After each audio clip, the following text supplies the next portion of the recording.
Gateshead, Tyne and Wear. Despite the glitz of new development, this region still has stubbornly high unemployment. The big question for Gateshead's children and schools is how do they start to make a bridge between the aspirations of this region as a part of a world-class economy and the reality for many of a world where some families haven't had work within living memory. I even tell my daughter that if you don't work at school, you'll end up like Daddy, not being able to go out and get a proper job. I say to her, I wish I did do my work at school. I wish I'd have come out with GCSEs because I could have gotten a job. But now, because I haven't got GCSEs, it's quite hard to find a job. It's given a goal for future life. And they need that because they don't want to think, well, when I leave school, I'll just go on the dole and just sponge off my mum. That's what some kids would do. Or get into drugs and do all the other stupid things that they do, which we do have them problems around here, unfortunately. I mean, there is jobs, but once you're on the street, you're on the street and that's it. Come on, let's do the dance. Okay. It's not that the children in schools like this one on the Swarwell estate are short of ideas for their futures. It's more a question of if the X Factor style dance club they've set up is going to lead to something realistic and attainable.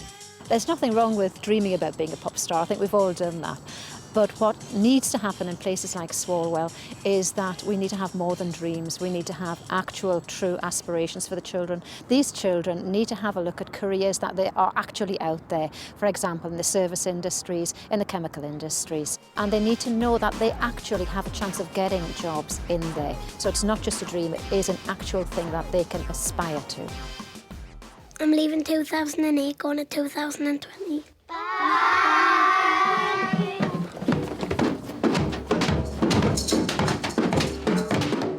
It's the year 2020. How old are you? 22.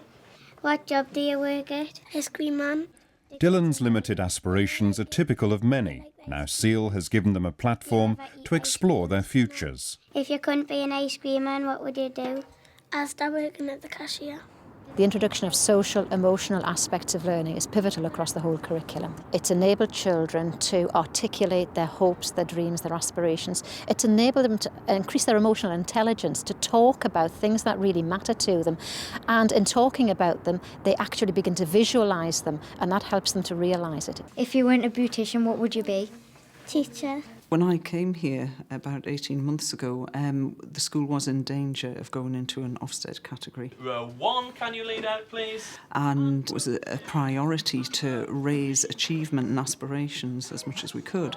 We realised very quickly that a lot of the children in school didn't actually know the purpose of coming to school.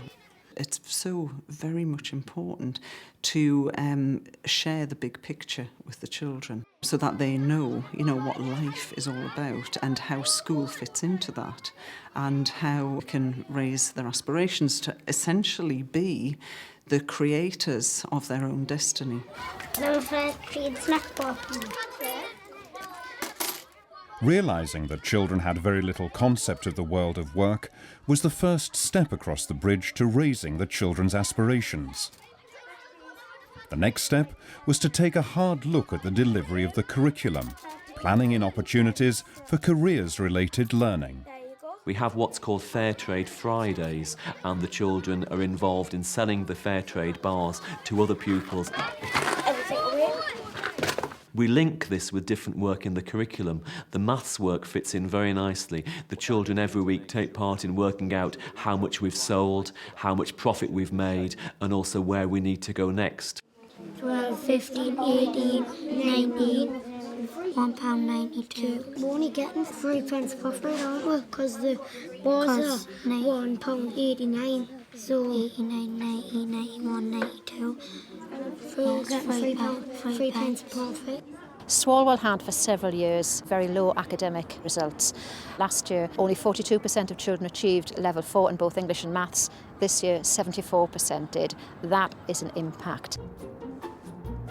Now, part of that was due to the ethos that was introduced into the school because they could see a very clear reason for coming to school, because at the end of it they could see what their academic work was leading to.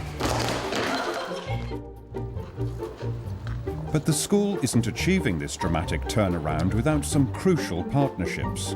The local universities are involved through Head Start, a package of support targeting schools in deprived areas to facilitate university visits for Year 6 children. Okay, and so we're talking about having lots of different challenges around the campus, looking into the different departments and things like that. So what do we want to show them once we've got them here on the campus? Some of them will be coming from backgrounds where their parents have been to university, so it's an eye-opener for them. Today we've been planning towards an Ask Day, which is apprentice students on campus. It's for Year 6 children that come onto campus. Sometimes come with their teachers, they sometimes come with their parents. They just get involved. There's student tutors involved who basically look after them for the day, take them round, answer questions, tell them interesting things. And then it just gives them a whole new look at what university is, rather than them just thinking it's a big, scary place that they'll never get to in their lives. The difference from beginning to the end of the day is phenomenal. We had little children running around going, oh, I'm going to be an engineer, I'm going to be an architect. Before they got there that morning, they didn't know what an engineer or an architect was. So it really is just to get hold of them at a really young age and just say to them, you know, these opportunities are there for you. As the name implies, Students Into Schools also places undergraduates in 500 schools across the northeast. About a quarter of the students, there's about 600 a year do the programme, are maybe thinking about going into teaching, but 3/4 aren't. And underpinning all of this is contact with current undergraduates who say, well, for me, this is what university is like. I didn't come from a background where any of my family went to university. I found it difficult, but I managed by doing it this way. So it's a very personal story. But the university visits started a debate around whether the journey from school to university should be a universal goal for all children. My son, if he went to university, I'd be on the stars, me. I would, because I think it's fantastic for them. They go to university, they get the degrees, but there's no job for them when they come out. And yet the country's crying out for plumbers, electricians. Nobody wants to get their hands dirty anymore. The Raising Aspirations programme has to develop viable and relevant options for the fullest range of children. This Year 6 will be one of the first, subject to legislation, to raise the school participation age to 17, and trailblazers for the fuller range of vocational courses becoming available at Key Stage 3 and beyond. Which of those jobs do you think it is? Do you think it's window cleaner, newsagent, crane driver or hotel porter? The window cleaner. Why do you think that? That looks like some mud on the window. Try that one then. Well done, that's excellent. For the new curriculum arrangements to be beneficial, children will need to have a fuller idea of potential jobs to enable them to make relevant vocational choices. Well, I didn't really know anything about mechanics before I came on here. Photographers, things like that. Tractor driver, I didn't even know that was a job. We try to introduce the careers advice and the careers work we do with children in a variety of situations. They really enjoy the game type activities and the use of ICT, so that they're taking part in something practical. They're finding out about different job possibilities and different things that they can do in the future. Hello everyone. Welcome to the Careers Morning that we're holding here in Swallow. The partnership with Head Start has enabled Gateshead to regularly deliver a carousel of high-impact, hands-on workshops designed for children to get a feel for the widest range of potential careers. I think that the first aim is to support the school with the often problematic area of evidencing economic well-being and teaching economic well-being. It's also very important that the aspiration-building element of the programme leads to, we think, increased achievement and attainment. So in that sense, it is very supportive of the school. The reason why Head Start focuses upon primary schools is that children are more receptive to this sort of message in Year 5 and Year 6. We're seeing an increasing level of complexity now in Key Stage 4. So many of these students leaving Year 6 will effectively be 24 months away from making some very vocational choices in Key Stage 3. Is there anything that would stop a girl doing a particular engineer's job? No. Boys and girls are just the same. Just the same. Fantastic answer. He's definitely an engineer, right? He's an engineer. He's an actor for my brother. No. A lot of them say, like, I want to be a fireman, or like the typical ones that want to be our vet. So we try to say, you need your school, you need your maths, English and science. She's a hairdresser. There's definitely a stereotype. You get a lot of only men can do the job. So it's just trying to break that down. This one, she actually is an engineer. She does the same job as me or Sarah. Take your right hand, put on the person in front of you. So we've got 2 rows of liquids. The facilitators are briefed in detail. They all have CRB checks. They all have certain qualities which I know that they can bring to these sessions. Namely, that they would have to be very passionate and enthusiastic about their occupational areas. And one of the other main reasons, I think, is that they provide tangible role models. I don't think there's anything wrong whatsoever in having more senior employees coming in as part of this. But where the facilitators are perhaps of a slightly younger age and they're able to relay their own experiences of schooling to the students and their own backgrounds and be anecdotal about that, then I think it has more resonance with the young learners. So you feel like you're going to fall?